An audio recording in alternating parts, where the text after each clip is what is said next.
Hi everyone, welcome back to my channel. Today I'm going to bring you along with me to do a Sunday meal prep for the week. I am in the office 4 days this week and I have a pretty long commute. I have an hour and like 15-20 minute commute the days that I'm in. So I'm going to show you everything I'm doing. Right now I'm trying to do dairy-free carnivore with the exception of butter, so I'm not having any cheese or milk or raw milk or half and half or anything like that right now. So I'm going to show you what I'm going to make. So earlier today I took this pork belly out of the freezer. I got this pork belly from Costco, the one that's already pre-cut in strips, and then I cut it into like cubes. I separate them and I freeze them. This I think is the last bag I have in the freezer. And I'm going to show you how I make it. I have my water ready. I'm going to turn it on. I'm going to boil water. This is how I make my pork belly. I make it a few different ways depending. When it's like a full piece of pork belly that's not pre-cut, I do it a little differently. But this is one of my favorite ways to do it just because it's very fast, in my opinion, for pork belly. I don't know. Obviously, I'm not deep frying anything.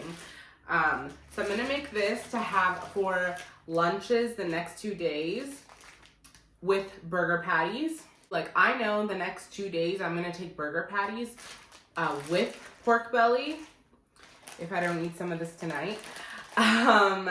So one thing I would recommend is like burger patties, super easy, carnivore. I get the Kirkland Angus Chuck burger patties. They have grass-fed ones too. I don't find it makes that big of a difference for me right now, but I like that one because it has a higher fat to protein ratio, which is ideal if you're following a carnivore diet. Ideally, you want to be in ketosis, so that's what I'm working hard at right now. And dairy seems to have been causing some inflammation for me. I had a bout of very painful menstrual cramps, and they keep getting worse every month. So I'm trying a stricter version of carnivore. I do use spices, so like the only spices I use are onion powder, garlic powder, oregano powder, and salt and pepper. Those are the only spices I use just because I've tried and trued them. Like they don't do anything for me. Now the next thing that I'm going to make also at the same time is I have some frozen chuck roast. It's cut into chunks already, and I'm gonna make this in the Instant Pot. I love a chuck roast in the Instant Pot. It's one of my favorite meals. I made half of this 2 days ago, and I basically ate it all by myself. So I love it. I made it with beef broth and the same before mentioned spices that are my tried and true. And I'm gonna show you, I saved some of the water from the previous chuck roast to throw in with this one since I made it like a day and a half ago. So this is the chuck roast water I saved. Honestly, I was planning on making a soup with it, but it just sounds so good to me to just cook the next chuck roast with this. I have been drinking the broth of the what I make the chuck roast in. The broth of what I make the chuck roast in. I don't know. And it's been very soothing for me. I'm technically on day 2 or 3 of dairy-free carnivore, and I didn't realize how much dairy I was consuming. So yeah, meal prepping without dairy is relatively simple. Like I know people do it all the time, but I didn't realize how much dairy I was consuming. So I definitely was snacking on a lot of it. Other things I have meal prepped, I'll insert a clip here. I already pre-made some hard-boiled eggs. I'll probably take 3 or 4 to the office tomorrow. And then hard-boiled eggs are easy. I'll probably make some more tomorrow night when I get back home for the next day if I don't have enough, because I did eat some of them today. And I also meal prepped some bacon, which I ended up eating. So my husband and I ate for breakfast. So I might make some more bacon this evening for the next couple days. My water is boiling, so I'm going to take you step by step on how I make these 2 things. These 2 are really good meal prep items. Technically, I'm meal prepping just for me right now. Normally, I meal prep for my husband and I, but just because I'm in the office so often this week and have the commute and everything, we're just doing me. It's easier for him because he'll be closer to home to just whip things up for himself. So yeah, and I think also it is hard and something to think about when you're transitioning to a diet like this. Now I have a lot of experience with carnivore, or I guess dirty carnivore now I realize, over the past few years.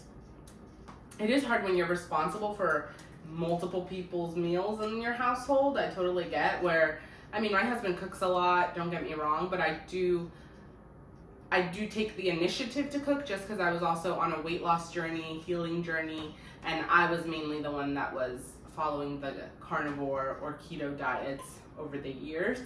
So I took a lot of initiative to cook just because I also was tracking my food. And I think it's important, you know, to put the work into what you're nourishing your body with. So I definitely understand and can empathize. It's really hard if you have to meal prep for like kids, more people, like it's really hard. So yeah, that's why I'm easing into it. I'm just doing me for these next few days, the next 4 days. And I think it'll make it just more seamless that I know I have the food ready, and when I get hangry or with my blood sugars dropping, I have it ready to go. That's a big deal to me, is always being prepared. It's really hard, you know, I have PCOS, I have severe insulin resistance, or what I like to call is carb resistance.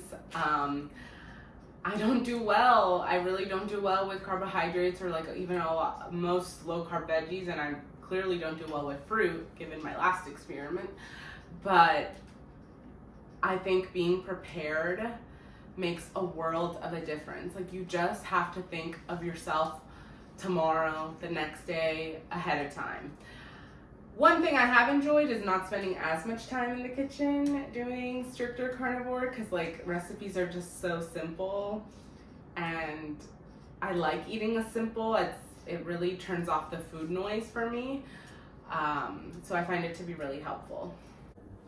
So I'm gonna show you, I am gonna start the Instant Pot for the chuck roast first, while my pork belly water is boiling.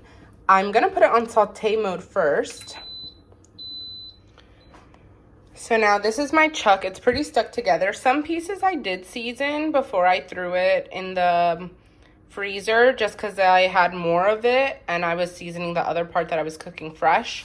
So I'm gonna season it with ground oregano, my tried and true.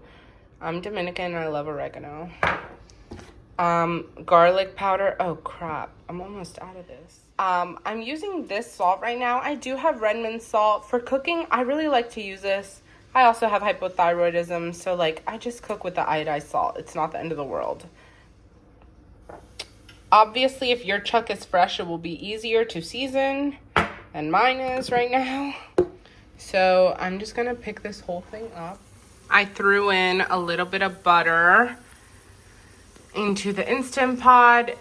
If you have beef tallow, I actually prefer doing this portion with beef tallow, but I don't have any on hand. And now I'm going to throw the pork belly into this pot.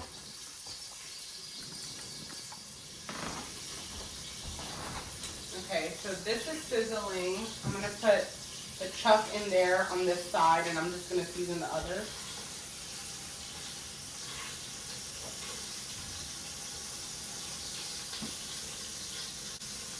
Hi, Gigi. Now my pork belly, I'm gonna throw in this water. I'm gonna do it one by one so I don't splash hot water on me.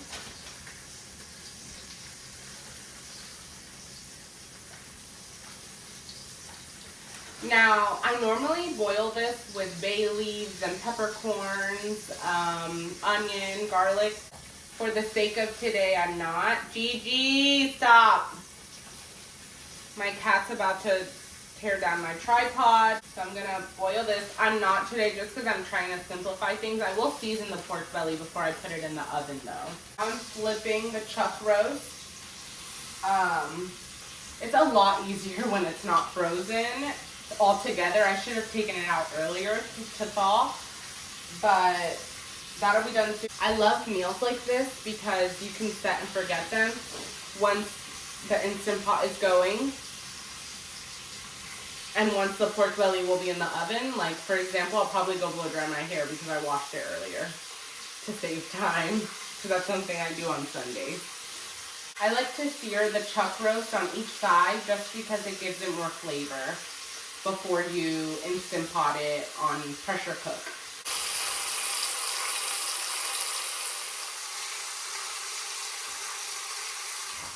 Okay, now I'm gonna pour the rest of this into the Instant Pot, and then I'll put it on pressure cook mode.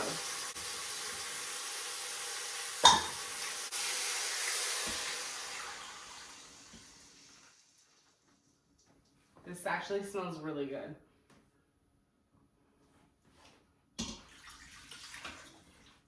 Now I need a little more liquid. I like to put enough liquid to cover the top, so I'm just gonna add water.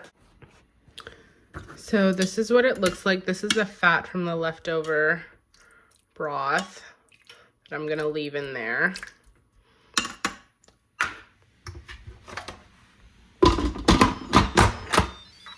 Okay, so now I'm gonna put it on pressure cook for an hour. I normally do between 45 minutes to an hour. Since it's frozen, I'm just gonna do an hour on high. And the pork belly is done with this portion. I just boil it until it looks like that. Now I prep the rack that I'm gonna bake it in. I put aluminum foil under the baking tray, so it catches all the grease and it's just easier to clean up later. I'm going to put the oven at 355. And then this is the pork belly. I am going to season it now with salt, garlic, and oregano. And that's it.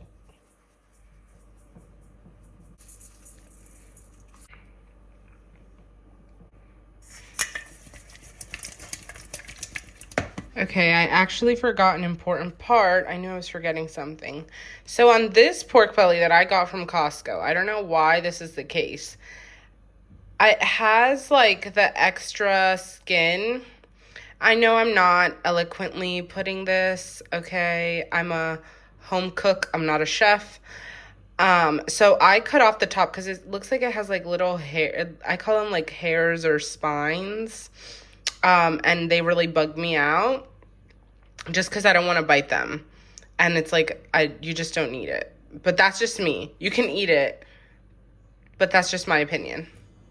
So I'm really quickly gonna chop that part of the pork belly. That's just what I do every time with this batch. I don't know why it has that. And no other batch I've gotten from Costco has it, so.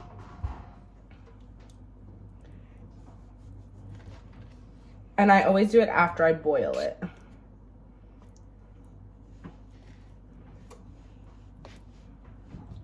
I mean, I think you can eat it. I don't want to. I don't want to. If it comes out weird, I will get the ick immediately. And I don't want that to happen because I really like pork belly.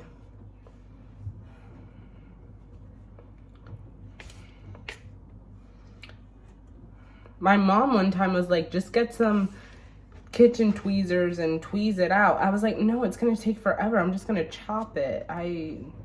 She was like, then chop it. Yeah, I just chopped that part. It sucks. I normally do this right before I season it. What's wrong, buddy? What's wrong? Somebody smells some meat and you can't have pork. My cat is big. What's wrong, buddy? What's wrong? He smells the meats that are being cooked and he wants in with the meats.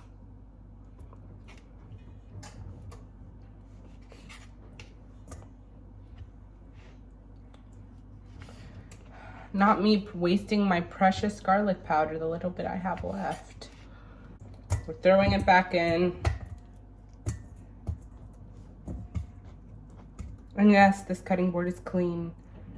they've been cleaned in between me. Took that off. Now I'm just going to place the pork belly here. This is how I bake it. Honestly, you can bake it anywhere depending how much you have. I would say 25 minutes to whenever, 25 and up, depending how crispy you want it also. I like mine pretty crispy, so I like to leave it. In this version, I wouldn't recommend broiling it just because unless you're like literally broiling it for 5 seconds, it will burn. But on the version I make where it's the whole pork belly piece, you do put it on broil just for a little bit. So yeah, I'm gonna leave it like that. Once the oven is ready, I will throw it in. I'm gonna put them on the top rack. And I'm gonna set my timer on my phone where I'm filming I'm gonna set it for 25 minutes just to check on it. And then I can add more time, if that. I get very worried about this. I don't think 25 will be enough. I think last time I did 30 and then added like 10 more, but we'll see. All right, so it's been about 35 minutes. I think the pork belly's done.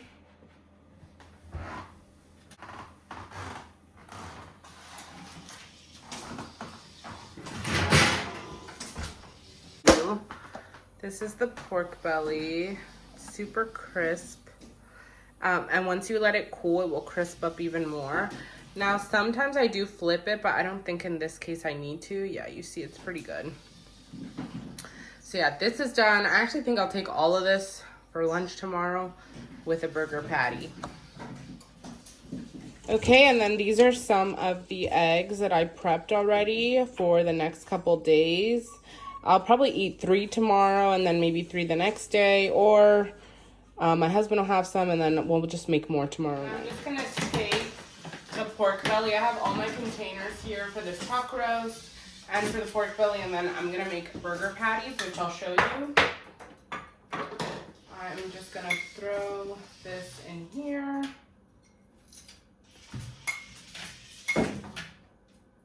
That's my cat's toy in the background.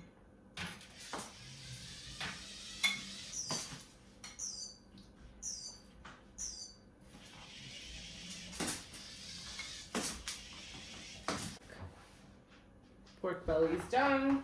These are the burgers I get from Costco that I like. They have 8 grams of fat and 24 grams of protein in one burger. They're 440 calories each. Honestly, depending what I eat for breakfast, or if I work out in the morning, I probably have 2 for lunch. This is them. And I just make these in the air fryer. I pop them in there at 375 degrees on the air fried mode for like 24 minutes. I like them crispy, so like probably 20 minutes if you're not me. Okay, these are the 2 burger patties I'm taking for lunch. I'll probably take 2 burger patties every day that I'm in the office just because it's so much less work and so easy to heat up and all of that. Side note, this is what my husband made for dinner tonight. These lemon pepper wings, they look amazing. So I'm gonna open up the Instant Pot. So this is how the chuck then comes out. I try to keep it all together when I put it in lately. Just because, I don't know why, it feels like more of a meal to me like that. Don't ask me why. And then I am taking the broth. This goodness right here. It looks so delicious. And I am pouring it. I pour a lot of the broth. I basically, you know, in reality, this is just like a soup to me. This is a carnivore soup that I like to eat. And it's winter. Oh, this is going to be so good. And then what I like to do also is I like to top this with Maldon flaky salt. And it's so good. Okay, we're gonna start getting ready for bed. That's all I meal prepped for the next 2 to 3 days in the office. Just because those are 3 days consecutively that I'll be in. And yeah, that's all. I hope you guys enjoyed the video. Thank you for watching.